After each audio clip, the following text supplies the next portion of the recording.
آج کل اداکارہ نوال سعید کافی خبروں میں ہیں. جی بالکل. ظاہر ہے ان کی خوبصورتی، ان کا وقار اور ڈرامے جیسے یقین کا سفر اور جانے جہاں جی سب جانتے ہیں. ہاں، ان کی اداکاری کو تو سراہا جاتا ہے.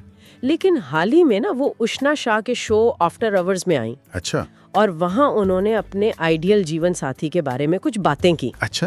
ہاں، اور ان باتوں نے نا کافی لوگوں کی توجہ کھینچی ہے. مجھے لگا کہ یہ ایک دلچسپ زاویہ ہے کہ آج کل لوگ رشتوں میں کیا ڈھونڈ رہے ہیں. شاید دوسروں کے لیے بھی کچھ سوچنے کا موقع ہو. صحیح. اچھا، تو آئیے اس پر بات کرتے ہیں. بالکل. اور دیکھیں، یہ اہم بھی ہے کیونکہ جب مشہور شخصیات آپ کہہ لیں ایسی ذاتی باتوں پر اظہار خیال کرتی ہیں تو یہ اکثر معاشرے میں جو چل رہا ہوتا ہے نا، جو عمومی خواہشات ہوتی ہیں ان کی عکاسی کرتا ہے. صحیح کہا. تو یہ صرف ایک انٹرویو کا اقتباس نہیں، بلکہ یہ سمجھنے کا موقع ہے کہ تعلقات میں آج کل کن چیزوں کو اہمیت دی جا رہی ہے. بالکل. اور نوال نے جو کہا وہ کافی سیدھا سادھا تھا، بہت زیادہ پیچیدہ نہیں. اچھا. انہوں نے صاف کہا کہ بھئی مجھے اپنے پارٹنر سے کوئی بہت لمبی چوڑی لسٹ نہیں چاہیے. سب سے اہم چیزیں انہوں نے کہا برداشت اور عزت. یہ تو بنیادی چیزیں ہیں. جی. اور یہ کہ وہ شخص مہربان ہو، دکھاوا نہ کرتا ہو، اصلی ہو اور ایسا ہو جس کے ساتھ رہنا آسان لگے، مطلب ایزی گوئنگ ہو، کمفرٹیبل. ہاں. اور یہاں ایک دلچسپ بات یہ ہے کہ انہوں نے خاص طور پہ کہا کہ مجھے کوئی ٹف گائے نہیں چاہیے. یہ دلچسپ ہے. ہاں، مطلب کوئی روب داب والا مرد نہیں، بلکہ وہ چاہتی ہیں ایک انہوں نے کہا اچھا مثبت خصوصیات والا مرد. یعنی جسے آج کل گرین فلیگ کہتے ہیں. بالکل وہی، ایک مہذب، پازیٹیو سوچ والا، پازیٹیو رویے والا انسان. اور یہ بھی بتایا کہ وہ ابھی سنگل ہیں اور انہیں شادی کی کوئی جلدی نہیں. تو یہاں غور طلب بات یہ ہے کہ یہ جو خصوصیات ہیں نا، برداشت، عزت، مہربانی، اصلیت، ساتھ نبھانے میں آسانی، جی، یہ سب بہت گہری جذباتی اور انسانی قدریں ہیں. صحیح.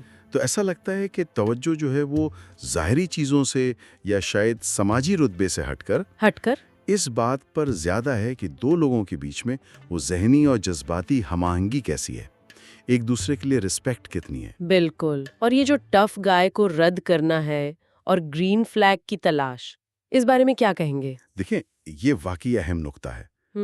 یہ شاید اس طرف اشارہ ہے کہ مردانگی کے جو روایتی تصورات تھے نا، جہاں شاید سختی یا روب کو، ایک خاص قسم کی اتھارٹی کو اہمیت دی جاتی تھی، جی، وہ اب شاید اتنے پرکشش نہیں رہے، کم از کم کچھ لوگوں کے لیے. لگتا تو یہی ہے. اور اس کے بجائے نرمی، سمجھداری، ایک مثبت رویہ، یہ چیزیں زیادہ اہم ہو گئی ہیں. اور یہ صرف نوال کی بات نہیں لگتی، یہ جیسے میں نے کہا ایک وسیع تر سماجی رجحان بھی ہو سکتا ہے. ہاں، شاید.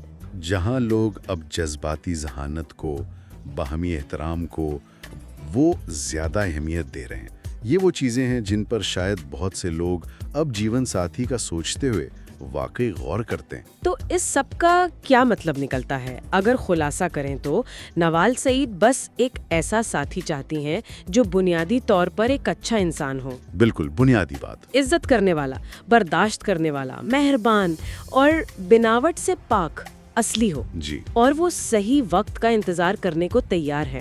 بظاہر تو یہ خواہشات بہت سادہ سی لگتی ہیں. ہاں، بظاہر سادہ ہیں، لیکن یہیں سے ایک دلچسپ سوال ذہن میں آتا ہے. کیا؟ کہ یہ جو سادہ بنیادی انسانی خواہشات ہیں، یہ ان پیچیدہ سماجی اور بعض اوقات تو مادی توقعات سے کیسے مختلف ہیں جو اکثر ہمارے معاشرے میں شادی کے ساتھ جوڑ دی جاتی ہیں. یہ تو سوچنے والی بات ہے. اور یہ جو مثبت خصوصیات یا گرین فلیگز پر اتنا زور دیا جا رہا ہے آج کل، یہ ہمیں رشتوں کو سمجھنے کے انداز اور ان سے جو امیدیں وابستہ ہیں ان کے بارے میں کیسے کھاتا ہے. یہ واقعی غور طلب ہے.